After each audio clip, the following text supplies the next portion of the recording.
Guys heavy ಕೂಡ ಹೊಡೆದೈತೆ ಗಾಡಿ. ಏನಾಯಿತು ಅಂತ ಹೇಳ್ತೀನಿ ಕೇಳಿ. ಫಸ್ಟ್ ಆಫ್ ಆಲ್ ಮೈಲೇಜ್ ಬಗ್ಗೆ ಮಾತಾಡೋಣ. ನಕ್ಕನ್ ಗುರು ಅಲ್ಲಿ 23 km/L ಅಂತ ತೋರಿಸ್ತೈತಿ ಇಲ್ಲಿ, ಬಟ್ ಚಾಟಾನು ಕೊಡ್ತಾಯಿಲ್ಲ ಅಷ್ಟು. ಯಾಕೆ ಗೊತ್ತಾ, ಸೊ ಇಲ್ಲಿಂದ ನಮ್ಮ ಐವಳ್ಳಿ ಬಂದ್ಬಿಟ್ಟು ಒಂದು 96 km ಏನೋ. 96 km ಕರೆಕ್ಟಾಗಿ full tank to full tank check ಮಾಡಿಸಿರೋದು ನನ್ನ ಮೈಲೇಜು. ಸೊ ಕರೆಕ್ಟಾಗಿ ಎಷ್ಟು 6.3 ಲೀಟರ್ಸ್ ಪೆಟ್ರೋಲ್ ತಿಂದೈತೆ. 96 km 6.3 ಲೀಟರ್ಸ್ ಪೆಟ್ರೋಲ್ ತಿಂದೈತೆ ಅಂದರೆ ಲೆಕ್ಕ ಹಾಕೊಳ್ಳಿ ಎಷ್ಟು ಬಂತು ಮೈಲೇಜು ಅಂತ.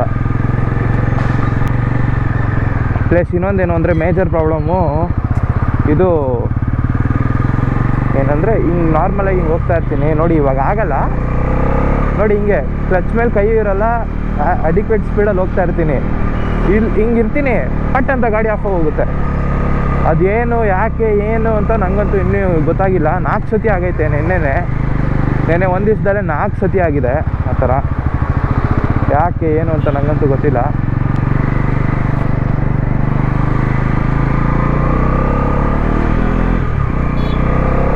ನೋಡಿ ಏನು ನಾನೇನು ಫುಲ್ ಲೋ ಗೇರಲ್ಲಿ ಲೋ ಸ್ಪೀಡಲ್ಲಿ ಹೋಗ್ತಾ ಇದ್ದೀನಿ ಅಂತ ಏನಿಲ್ಲ. ಸೆಕೆಂಡ್ ಗೇರಲ್ಲಿ 30-28 ಇಷ್ಟರಲ್ಲಿ ಹೋಗ್ತಾ ಇದ್ದೀನಿ. ಸರಿ, ನಾ ಪಟ್ ಅಂತ ಆಫ್ ಆಗೋಗುತ್ತೆ ಗಾಡಿ. ಯಾಕೆ ಏನು ಅಂತ ಗೊತ್ತಿಲ್ಲ ನನಗಂತೂ. ಕ್ಲಚ್ ಹಿಡ್ದಿಲ್ಲ ನೋಡಿ, ಕ್ಲಚ್ ಹಿಡ್ದು ಅಂದರೆ ಮಿಸ್ ಮಾಡಿ ಗಾಡಿ ಆಫ್ ಆಗೋದು ಬೇರೆ, ಓಕೆನಾ. ಅದು ನನ್ನ ಫಾಲ್ಟ್, ಅದು ಗಾಡಿ ಫಾಲ್ಟ್ ಅಲ್ಲ. ಬಟ್ ನಾನು ಹೇಳ್ತಾ ಇರೋದು ಈ ಥರ ನಾರ್ಮಲಾಗಿ ನೋಡಿ, ಕ್ಲಚ್ ಬಿಟ್ಟು ಗಾಡಿ ಅಡಿಕ್ವೇಟ್ ಸ್ಪೀಡಲ್ಲಿ ಹೋಗ್ತಾ ಇದೆ, ಇಂಥ ಟೈಮಲ್ಲಿ ಆಫ್ ಆಗೋಗುತ್ತೆ ಪಟ್ ಅಂತ ಗಾಡಿ. ಎಂತ ಅಂತ ಗೊತ್ತಿಲ್ಲ. ಮತ್ತು ಹೈವೇಲೂ ಅಷ್ಟೇ, ಥರ್ಡ್ ಗೇರಿಂದ 4th ಗೇರಲ್ಲಿ ಇದ್ದೀನಿ, ಹೈವೇ ಸ್ಪೀಡ್ಸಲ್ಲಿ ಇದ್ದೀನಿ, ಓಕೆನಾ. 90-100 ಹತ್ರ ಇದ್ದೀನಿ, ಓಕೆನಾ. ಅವಾಗೂ ಅಷ್ಟೇ ಪಟ್ ಅಂತ ಗಾಡಿ ಆಫ್ ಆಗೋಗಿತ್ತು ಅಂದರೆ ಎಕ್ಸ್ಲೇಟರ್ ಕೊಟ್ಟರೆ ಗಾಡಿ ಮುಂದೆ ಹೋಗಲ್ಲ, ಅಂದರೆ of fuel injection engine of ಆಗೋಗಿತ್ತು, ಸರಿನಾ. ಆ ಥರ ಸೀನ್ಸು. ಸೊ ಅದೊಂದು ಪ್ರಾಬ್ಲಮ್ ಐತೆ. ಅದನ್ನು ಫಸ್ಟು ಮೇಯ್ನಾಗಿ ಇದೊಂದು ತೋರಿಸ್ಕೊಳ್ಬೇಕು ಗುರು, ಇದೇಂತಕ್ಕೆ ಪ್ರಾಬ್ಲಮ್ ಆಗ್ತಾಯಿದೆ ಯಾಕೆ ಅಂತ ಗೊತ್ತಿಲ್ಲ, ತಿಳ್ಕೊಬೇಕು ಅದನ್ನು. ಅದಕ್ಕೇ ಬೆಳಗ್ಗೆ 9-10 ಗಂಟೆಗೆಲ್ಲ ಹೋಗ್ತಾಯಿದ್ದೀನಿ, ಫಸ್ಟ್ ಗಾಡಿ ಹೋಗಿ ಕೊಟ್ಬಿಡೋಣ ಅಂತ. ಯಾಕಂದರೆ ನಾನು ಬರೋಷ್ಟೊತ್ತಿಗೆ ಸರ್ವಿಸ್ ಆಗಿ ರೆಡಿಯಾಗಿ ನಿಂತಿರಲಿ.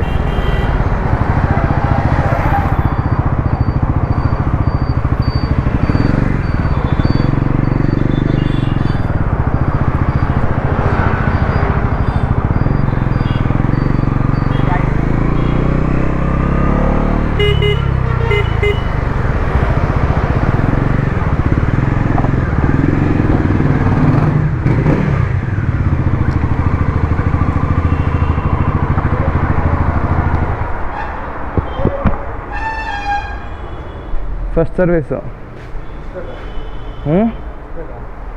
ನೀನೇನು ಫಸ್ಟ್ ಗಾಡಿ ಕೊಟ್ಬಿಡೋಣ ಅಂತ, ಬೇಗ ರೆಡಿ ಮಾಡಲಿ ಅಂತ. ಪ್ರಾಬ್ಲಮ್ಸ್ ಹೇಳ್ತೀನಿ ಬನ್ನಿ, ಮೇಜರ್ ಆಗೈತೆ ಪ್ರಾಬ್ಲಮ್ಸು. ಬನ್ನಿ. ಗೋಪ್ರೋ ಅಲ್ಲಿ ರೆಕಾರ್ಡ್ ಆಗಿಲ್ಲ, ಇಲ್ಲಾಂದರೆ ತೋರಿಸ್ತಾ ಇದ್ದೆ ಲೈವಾಗೆ. ಇದು ಹೊಸ ಡ್ಯೂಕ್ 390 ಪ್ರಾಬ್ಲಮ್ ಬಂದೈತೆ ಗೊತ್ತಾ. ಹಾಂ ಹ್ಞೂ ಸರಿ ಆಯ್ತು, ಮಾಡಿ ಯೋಚನೆ ಇಲ್ಲ, ಪೂಜೆ ಮಾಡಿ, ಅದಕ್ಕೇನು ಇದಿಲ್ಲ.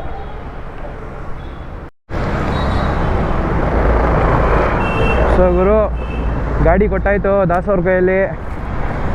ದಾಸಣ್ಣ ಅವರು ಗಾಡಿನ ಟೆಸ್ಟ್ ರೈಡ್ ಮಾಡ್ಕೊಂಬಂದರು. ಏನು ಗೊತ್ತಾಯ್ತೋ ಏನು ಗೊತ್ತಾಗಿಲ್ವೋ ನನಗಂತೂ ಗೊತ್ತಿಲ್ಲ. ಬಟ್ ಫಸ್ಟು ವಾಷಿಂಗ್ ಮಾಡಿ ಆದಮೇಲೆ ನೋಡ್ತಾರಂತೆ, ಫೋನ್ ಹಾಕ್ತಾರಂತೆ. ಹೋಪ್ಫುಲಿ ಫೋನ್ ಹಾಕಿದ್ರೆ ನಿಮಗೂ ಫೋನಲ್ಲಿ ತೋರಿಸ್ತೀನಿ ಗಾಡಿನ ಹೆಂಗೆ ಸರ್ವೀಸು, ಎಷ್ಟು ಚಾರ್ಜು, ಏನು ಎತ್ತ ಅಂತೆಲ್ಲ ತೋರಿಸೋಣ. ಈ ಥರ ಬ್ಲಾಗ್ಗಳು ನಂಗೆ ಮಾಡೋಕ್ಕೆ ಇಷ್ಟ ಇಲ್ಲ, ಬಟ್ ಏನು ಮಾಡ್ತೀರಾ, ಅಟ್ಲೀಸ್ಟ್ ನಾನು ನಾರ್ಮಲಾಗಿ ಬ್ಲಾಗ್ಸ್ನೇ ಇವಾಗ ಹೆಂಗೆ ಕಸ್ಟಮರ್ಗೆ ಬೇಕಂದರೆ ನಿಮ್ಗೆ ವ್ಯೂವರ್ಸಿಗೆ ಬೇಕೋ ಆ ಥರ ಮಾಡಿಕೊಡ್ತಾಯಿಲ್ಲ ನಾನು. ನನಗೆ ಹೆಂಗೆ ಬೇಕೋ ನಾನು ಹಂಗೆ ಮಾಡ್ಕೊತಾ ಇದ್ದೀನಿ. ಯಾಕಂದರೆ ನಾನು ಮೀಮ್ಸು ಎಡಿಟ್ಸಲ್ಲಿ ಹಾಕ್ಬಿಟ್ರೆ ನಾಳೆ ದಿವಸ ಯಾರಿಗೂ ತೋರಿಸ್ಬೇಕು ಅಂದರೆ ಕ್ಲಾಸ್ ಆಗಿರಲ್ಲ, ಏನಪ್ಪ ಇದು ಕಾಮಿಡಿ ಪೀಸು ಅಂದ್ಕೊಂಡ್ಬಿಡ್ತಾರೆ. ಸೊ ಅದಕ್ಕೆ ನಾನು ಮೀಮ್ಸು ಅದು ಇದು ಎಲ್ಲ ಏನೂ ಹಾಕಲ್ಲ, ಕ್ಲಾಸ್ ಆಗಿರಬೇಕು.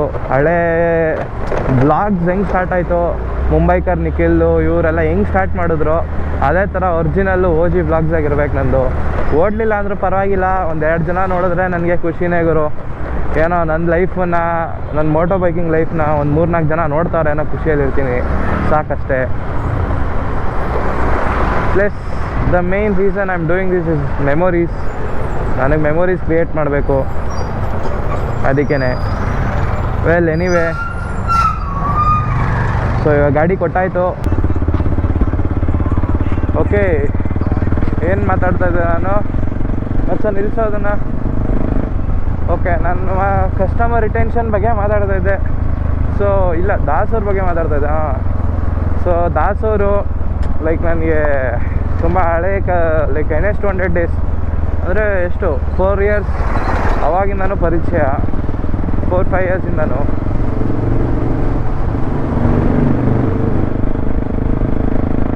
ಸೊ ಹೆಂಗೆ ಅಂದರೆ ಒಂಥರ ಫ್ರೆಂಡ್ಸು ಆ ಥರ ಒಂಥರ ಒಳ್ಳೆ ರಿಲೇಷನ್ಶಿಪ್ ಇದೆ ಅವ್ರ ಜೊತೆ. ಸೊ ನನಗೆ ಒಂಥರ ಬ್ಲೈಂಡ್ ಟ್ರಸ್ಟ್ ಗುರು, ಯೋಚನೆ ಮಾಡೋಂಗಿಲ್ಲ ನಾನು. ಅಲ್ಲಿ ದಾಸವ್ರು ಇದ್ರು ಅಂದರೆ ದಾಸವ್ರ ಕೈಯಲ್ಲಿ ಗಾಡಿ ಕೊಟ್ಬಿಟ್ರೆ ಪೀಸು. ಅವ್ರು ಕ್ಲೀನಾಗಿ ಎಲ್ಲ ರೆಡಿ ಮಾಡಿ ಸಾರ್ಟ್ ಮಾಡಿ ಕೊಡ್ತಾರೆ ಗಾಡಿನ. ಇಲ್ಲ ಸಾರ್ಟ್ ಮಾಡೋಕ್ಕಾಗಿಲ್ಲ ಅಂದರೆ ಬೆಸ್ಟ್ ಸೊಲ್ಯೂಷನ್ ಹೇಳ್ತಾರೆ, ಏನು ಮಾಡ್ಬೋದು, ಏನಿಲ್ಲ, ಏನು ಎತ್ತ ಅಂತ ಕರೆಕ್ಟಾಗಿ ಗೈಡೆನ್ಸ್ ಕೊಡ್ತಾರೆ ಗುರು ಬೇಸಿಕಲಿ, ಸರಿನಾ? ಸೊ ಅದೇ ಇವಾಗ ವೆಯ್ಟ್ ಮಾಡೋಣ, ಫಸ್ಟ್ ಹೋಗ್ಬಿಟ್ಟು ಇಲ್ಲಿ ಕೆಲಸ ಮುಗಿಸ್ಕೊಂಬರೋಣ. ಮಾಗಡಿಗೆ ಹೋಗ್ತಾ ಇದ್ದೀವಿ ಇವಾಗ. If any of your guys are wondering, north ಅವ್ರಿಗೆ ಹೆಂಗೆ ಬೇಗ ಗಾಡಿ ಸಿಕ್ತು ಏನು ಎತ್ತ ಅಂತ ನನಗಂತೂ ಗೊತ್ತಿಲ್ಲ. ಅಲ್ಲೇ ಅಸೆಂಬ್ಲಿ ಲೈನ್ ಮೋಸ್ಟ್ಲಿ ಅಲ್ಲೇ ಇರೋದು ಅನ್ಕೊತೀನಿ, ಅದರಿಂದ ನಾವು ಏನೋ ಗೊತ್ತಿಲ್ಲ ಒಟ್ಟಿನಲ್ಲಿ. ಸೊ ಅವರೆಲ್ಲ ಆಲ್ರೆಡಿ ಹಾಕ್ಬಿಟ್ಟಿದ್ದಾರೆ ಫಸ್ಟ್ ಸರ್ವಿಸ್ ಬ್ಲಾಗ್ ಅದು ಇದು ಅಂತ. ಬಟ್ ನಂದು ಆ್ಯಸ್ ಹೆಲ್ತ್ ಇಶ್ಯೂಸ್ ಇರೋದ್ರಿಂದ ಹಾಕೋಕ್ಕಾಗಿಲ್ಲ, ಇಲ್ಲ ನಾನೇ ಹಾಕ್ಬಿಡ್ತಾ ಇದ್ದೆ. ವೆಲ್ ಎನಿವೇ ಬಿಡಿ, ಅದೆಲ್ಲ ಏನಕ್ಕೆ. ಇವಾಗ ಫೋನ್ ಮಾಡ್ತಾರಂತೆ ದಾಸವರು. ಮೆಣಸಿನ ಬೆಲೆ ಡ್ಯಾಮ್ ಮೇಲೆ ಹೋಗ್ತೀನಿ ಬೆಸ್ಟು. ಸಾವಂದುರ್ಗ ರೋಡು, ಅದಾದಮೇಲೆ ಸಾವಂದುರ್ಗ ಒಂದೇ ರೋಡು ಸೀದಾ ಮಾಗಡಿಗೆ ಹೋಗುತ್ತೆ. ಅದೇ ಪ್ಲ್ಯಾನ್ ಇರೋದು ಇವಾಗ.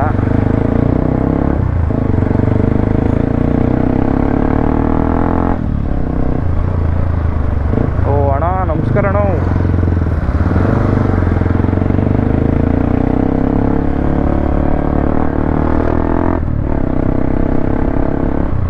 ಸೊ ಪಕ್ಕ ನಮ್ಮದು ಶರ್ಟ್ ಪ್ಯಾಂಟೆಲ್ಲ ಗಲೀಜಾಗುತ್ತೆ ಇವತ್ತು, ಯಾಕಂದರೆ ಮಳೆ ಬೇರೆ ಬಂದಿತ್ತು.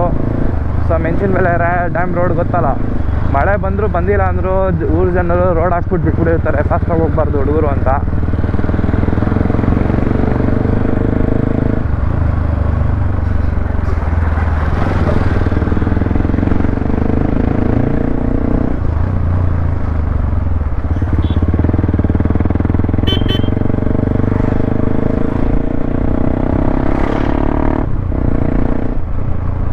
ಮಾತ್ರ ಈ ರೂಟಲ್ಲಿ ಗ್ರೀನರಿ ಮಾತ್ರ crazy. Just hope that police ಇರಬಾರ್ದು ಅಷ್ಟೇ. ಪೊಲೀಸ್ ಇಲ್ಲ ಅಂದರೆ ಪೀಸ್ಗರು. ಇಲ್ಲಿ ನೋಡಿ ಬಂದ್ಬಿಟ್ಟು ವೀಲಿ ಪ್ರಾಕ್ಟೀಸ್ ಮಾಡ್ತಾಯಿದ್ದೆ ನಾನು ಇಲ್ಲಿ ಈ ರೋಡಲ್ಲಿ NS ಅಲ್ಲಿ. ಆ್ಯಕ್ಚುಲಿ ಒಳ್ಳೆ ಸ್ಪಾಟ್ ಇದು ಫೋಟೋಶೂಟ್ಗೆ. ಬಟ್ ಪ್ರಾಬ್ಲಮ್ ಏನು ಅಂದರೆ ಇಲ್ಲಿ ಪೊಲೀಸ್ ಹೆವಿ ಬೀಚ್ ಹಾಕ್ತಾರೆ, ಸೊ ಹುಷಾರಾಗಿರಬೇಕು. ಅದಕ್ಕೇನೆ ಈ ಕಡೆ ಬರೋದೇ ಹಾಕಿದ್ರು ಅಂದ್ಬಿಟ್ಟು ಸುಮ್ಮನೆ ಹೋಗಿರೋದು.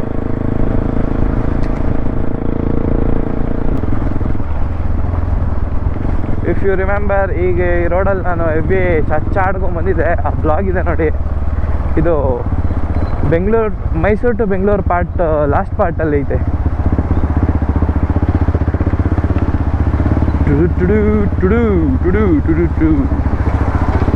ಮೆಣಸಿನ ಬೆಲೆಯಿಂದ ಸಾವಂದುರ್ಗದಿಂದ ಮಾಗಡಿ. ಒಂಥರ ಲಾಂಗ್ ರೂಟೇ, ಬಟ್ ಒಂಥರ ಪೀಸ್ ರೂಟ್.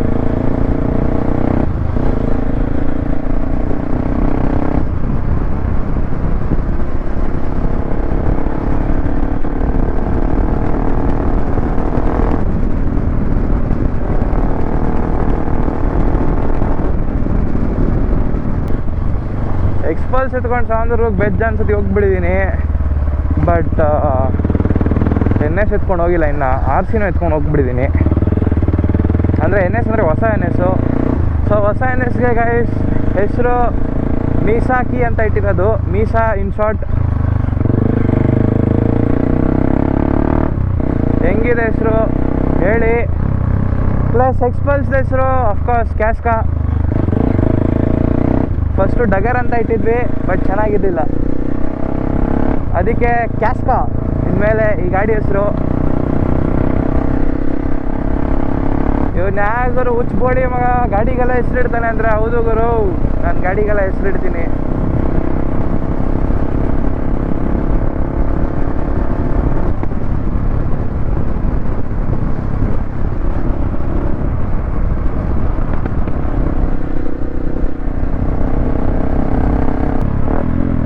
ಬ್ಯೂಟಿಫುಲ್ ಆಗಿದೆ ಇದು ಆ್ಯಕ್ಚುಲಿ. ಕೆರೆ ತುಂಬ ಹೋಗಿದೆ, ತುಂಬ ಹೋಗಿದೆ, ಕ್ರೇಜಿ. ಇದೇ ರೂಟಿಂದ ಬರ್ತಾಯಿದ್ದ ನಾನು, ಒಂಥರ ಡೇನೋ ಡಿಫ್ರೆಂಟ್ ಆಗೈತಲ್ಲ.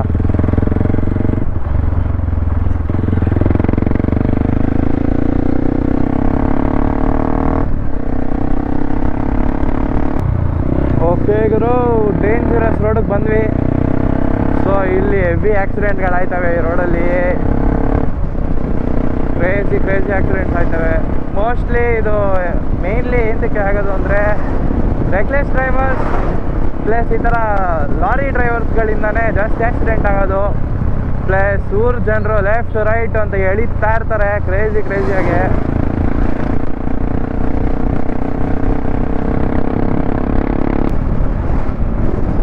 ಸೊ ಗೈಸ್, ನೀವು ಯಾವುದೇ ಹೊಸ ಕಡೆ ಹೋದ್ರು, ಹೊಸ ಜಾಗಕ್ಕೆ ಹೋಗ್ತಾಯಿದ್ರು ಆದಷ್ಟು ಡಿಫೆನ್ಸಿವ್ ರೈಡರಾಗಿ ಓಡಿಸ್ಬೇಕು ಗಾಡಿನ. ಇವಾಗ ನಿಮ್ಗೆ ಅನ್ಸಿದ್ರೆ ಏನಾದ್ರು ಚಾನ್ಸ್ ಇದ್ರೂ, ಮುಂದೆ ಅವನು ಇವಾಗ ರೈಟ್ ತೊಗೊಂತಾನೆ ಲೆಫ್ಟ್ ತೊಗೊಂತಾನೆ ಅಂದ್ರೂ ಡೌನ್ ಶಿಫ್ಟ್ ಮಾಡ್ಕೊಂಡು ಸ್ಲೋ ಮಾಡ್ಕೊಂಬಿಡಿ ಆದಷ್ಟು ಬೆಸ್ಟು ಗುರು. ಇಲ್ಲಾಂದರೆ ಸುಮ್ಮನೆ ಯಾಕೆ ನೀವು ಪಜೀತಿ. ಇಂಥ ಏರಿಯಾಲಿ ಹೆಂಗೆ ಗೊತ್ತಾ, ಲೋಕಲ್ಸ್ಗೆ ಪಟ್ ಅಂತ ಸಪೋರ್ಟ್ ಹೋಗ್ಬಿಡುತ್ತೆ. ನಿಮ್ಮದೇ ತಪ್ಪಿಲ್ಲ ಅಂದರು ನೀವು ಕ್ಯಾಮ್ರಲ್ಲಿ ತೋರಿಸಿದ್ರು. ಈ ನಮ್ಮೂರಲ್ಲಿ ಜನ ಹೆಂಗಂದರೆ, ಕ್ಯಾಮ್ರಾ ಅದೆಲ್ಲ ಬಿಡಪ್ಪ, ಇಲ್ಲಿ ಇಷ್ಟು ಜನ ಹೇಳ್ತಾ ಇಲ್ವಾ ಅಂದ್ಬಿಡ್ತಾರೆ ಬಿಟ್ಟರೆ. ಸೊ ಅದಕ್ಕೆ ತುಂಬ ಹುಷಾರಾಗಿರ್ಬೇಕು ನೀವು. It's better to be a defensive rider. ಓ ಅಣ್ಣ ಕ್ರೇಜಿ ನೀವು.